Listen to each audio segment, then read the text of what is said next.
যুদ্ধ শেষ, কিন্তু নীরবতার নিচে কিছু একটা ভুল আছে। ফ্ল্যাশ দাঁড়াতেও পারছে না। দেখো, যেখানে দানব শেষ হয়েছিল, লাল আলো আবার স্পন্দন দিচ্ছে। এটা শেষ হয়নি, কিছু একটা ফিরে আসছে। হঠাৎ আকাশ আবার ছিঁড়ে গেল। সময় নিজেই কাঁপছে। এই ভাঙন আরো বড় হচ্ছে। এই ট্রন সতর্ক কণ্ঠে বলে, এটা নতুন কিছু নয়, এটা ছিল কেবল শুরু। যা আসছে তার শক্তি অসীম।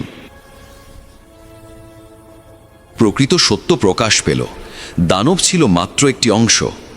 পুরো দানবের নাম টাইমলেস ডিভাউরার, যে পুরো মহাবিশ্ব গিলে ফেলতে পারে। ফ্ল্যাশ হঠাৎ ভেঙে পড়ে। তার সাদা বজ্র নিভে যাচ্ছে।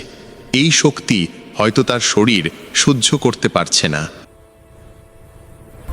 ফাটলের ভেতর থেকে ভয়ঙ্কর কণ্ঠ, তুমি আমার ছায়াকে হারিয়েছ, কিন্তু আমাকেও কি হারাতে পারবে ফ্ল্যাশ? গোল্ডেন রিয়ালম ভেঙে পড়তে শুরু করেছে। দ্বীপগুলো ভেঙে যাচ্ছে, বজ্র শুকিয়ে যাচ্ছে। সময় শেষের দিকে। ফ্ল্যাশ দাঁড়ালো অল্প শক্তি নিয়েও। তার চোখে শুধু একটাই প্রতিজ্ঞা, যত বড়ই হোক আমি থামব না।